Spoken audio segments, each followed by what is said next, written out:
Je souris.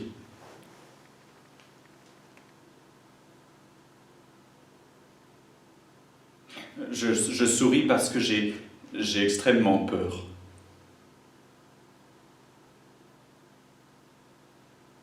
Parce que Jésus vient de monter au ciel et qu'il vient de nous dire qu'il fallait évangéliser, il fallait être témoin de sa mort et de sa résurrection. Vous vous rendez compte? Moi, je dois dire aux autres que Dieu nous aime, que Jésus est notre sauveur.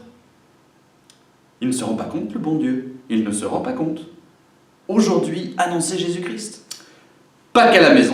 Frères et sœurs, aujourd'hui, nous allons parler des raisons pour lesquelles nous sommes appelés à évangéliser. C'est le devoir, c'est l'appel de tout chrétien, de tout baptisé, d'évangéliser. Je vous propose à cela quatre merveilleuses raisons pour lesquelles, eh bien, en fait, il faut se bouger le popotin pour dire à ceux qui nous entourent, Jésus-Christ est le Seigneur. La première raison, en fait, c'est que Jésus nous le demande. Comme on aime le Seigneur Jésus, eh bien, on lui obéit. Première raison. Deuxième raison, eh bien, quand quelqu'un croit en Jésus, il est sauvé. Et donc, il y a un enjeu énorme à évangéliser. L'évangélisation donne le salut. Troisième raison, frères et sœurs, eh bien, si on n'évangélise pas, la personne ne peut pas savoir que Jésus l'aime et qu'elle peut être sauvée.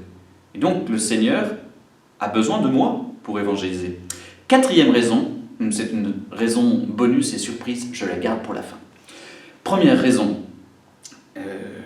Jésus nous le demande. Deuxième raison, et c'est pour le salut. Troisième raison, si on ne le fait pas, personne ne le fera.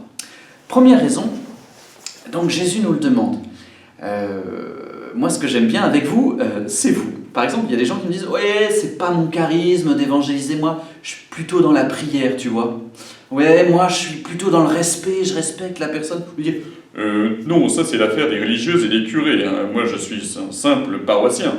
Alors, on va se mettre d'accord tout de suite. On va sortir la Bible et on va lire Acte 2. Acte 2, c'est Saint Pierre qui parle. Vous voyez, Saint Pierre, c'est top niveau en termes d'autorité ecclésiastique. Et il annonce au peuple, il cite l'Ancien Testament. « Alors, dans les derniers jours, dit Dieu, je répandrai mon esprit sur toute chair. Vos fils et vos filles seront prophètes. Vos jeunes gens auront des visions, vos vieillards auront des songes. Oui, sur mes serviteurs et sur mes servantes en ce jour-là, je répandrai de mon esprit et ils seront prophètes. » Enfants, vieillards, jeunes gens, jeunes filles, prophètes. Donc vous connaissez peut-être le sacerdoce baptismal, c'est-à-dire qu'au moment du baptême, on est tous prêtres. Mais il y a aussi le prophétisme baptismal. En fait, sur toute chair, les fils et les filles des croyants, du peuple des croyants, eh bien, deviendront prophètes. Prophète, c'est celui qui écoute la parole de Dieu pour pouvoir la redire aux autres. Et donc, ce n'est pas juste l'affaire des curés et des religieuses. Ça n'est pas juste l'affaire des spécialistes. Nous sommes tous appelés à évangéliser. Et ça, c'est une excellente nouvelle. Et comme Jésus nous le demande, a priori, on ne peut pas faire comme si... Non, on n'a pas entendu. Première raison, Jésus nous le demande et vous êtes capable. Parce que si Jésus le demande, c'est que vous êtes capable. Nous ferons d'autres vidéos après celle-ci pour expliquer comment et avec qui et de quelle manière concrète. Ne vous inquiétez pas. Pour l'instant, est-ce que vous êtes convaincu que Dieu vous demande d'évangéliser ? Première raison, il nous le demande. Deuxième raison, on a besoin de la foi pour être sauvé. Ça n'est pas quelque chose d'annexe dans l'évangile, dans la vie de Jésus ou dans la vie des apôtres. L'évangélisation, c'est le cœur de la vie de Jésus et c'est le cœur de la vie des apôtres et c'est le cœur de l'Église. Paul VI nous dit, l'Église existe pourquoi ? Pour évangéliser. Début de l'Évangile qui parle de la vie de Jésus, Jésus commence en disant « Convertissez-vous, le royaume de Dieu est tout proche ». Très bien.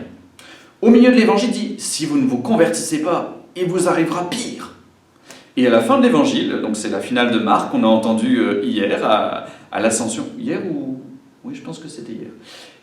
Celui qui croira et sera baptisé sera sauvé. Celui qui ne croira pas sera condamné. Il y a un enjeu incroyable, frères et sœurs. La foi.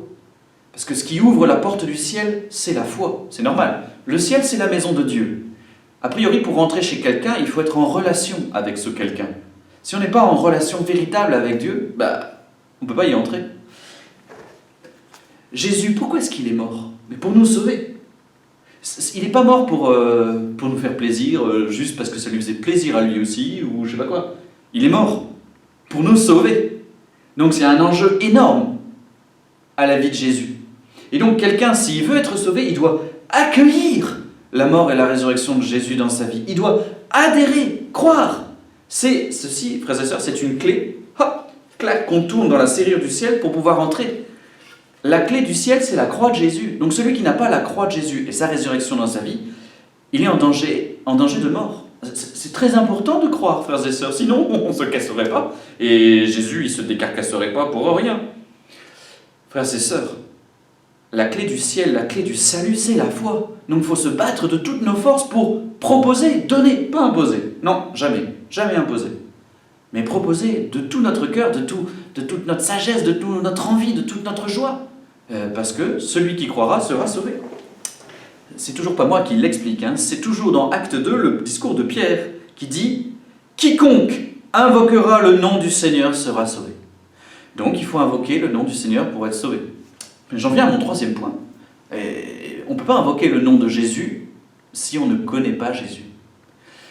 Le Seigneur a besoin de vous pour se faire connaître. C'est encore écrit chez Paul. Vous êtes là ? Là c'était les Actes, donc je passe à Paul. Paul, Romains 10. Romains 10. Comment, donc les païens, comment les païens invoqueraient-ils sans avoir cru en Dieu ? Mais comment croire en Dieu sans l'avoir entendu ? Et comment l'entendraient-ils si personne ne le proclame ? C'est d'une logique imparable. Saint Paul dit, c'est une mission capitale de tous les chrétiens. Vous avez reçu la foi, maintenant donnez-la. Parce que si vous ne la donnez pas, les gens ne l'auront pas. Et s'ils ne l'ont pas, comment pourront-ils être sauvés ? Comment ? Alléluia. Et ensuite il dit, qui sont beaux les pieds du messager qui apporte la nouvelle. Donc si vous annoncez, vous avez des beaux pieds. Voilà. Frères et sœurs, c'est un enjeu capital. Il y a une fausse idée qui circule depuis la deuxième moitié du XXe siècle. C'est que, en fait, on a tellement insisté sur l'inverse à une époque, il y a eu une réaction forte en disant « Dieu est miséricorde, tendresse, pardon ». En fait, on n'est pas obligé de se convertir, on n'est pas obligé de croire. Il nous aime tellement que de toute façon, il n'y a pas de problème, le ciel est ouvert. Ça n'est pas du tout écrit comme ça, ni dans l'Ancien, ni dans le Nouveau Testament, ni dans la tradition de l'Église. Jésus le répète sans cesse. Convertissez-vous. Convertissez-vous. On a besoin de se convertir. Se convertir, c'est quoi ? C'est accueillir l'amour de Jésus. Accueillir. Et il faut le faire avant de mourir, sinon après il est trop tard. Il faut le faire avant de mourir. Si on n'est pas prêt, on n'est pas prêt. Frères et sœurs, je récapitule toutes les magnifiques explications. C'est que 1. Dieu nous le demande, Jésus nous le demande. 2. Pour être sauvé, on a besoin de croire, d'accueillir la croix du Christ. 3. Saint Paul vient de nous expliquer que les gens ont besoin d'entendre la parole. Je vous donne une 4e raison d'évangéliser. La 4e raison d'évangéliser, c'est que faire connaître à des gens l'amour de Dieu, la mort et la résurrection de Jésus, c'est un bonheur immense. Là, je vous parle simplement de mon expérience, mais j'ai vu telle ou telle personne qui, grâce à un tel ou grâce à moi, enfin c'est Dieu, c'est grâce à Dieu, Dieu nous envoie. Mais voilà, grâce à nous, grâce à moi, qui touche Dieu, qui se sait aimer par lui, qui se sait sauvé par lui, ou qui trouve sa place dans l'Église. Mais quelle joie! Enfin, il n'y a aucune joie aussi grande que celle-là, que d'être le premier témoin d'un cœur qui s'ouvre à l'amour de Dieu, au pardon de Dieu, au salut de Dieu. Et je vous souhaite cette joie de tout mon cœur. J'ai des visages et des prénoms là qui arrivent dans mon esprit. Je rends grâce, je rends grâce. Je vous souhaite cette joie, frères et sœurs, d'évangéliser. Et je vous pose cette question. Est-ce que vous êtes prêts à répondre à l'appel de Jésus, le Seigneur, qui vous dit « Va, va évangéliser ».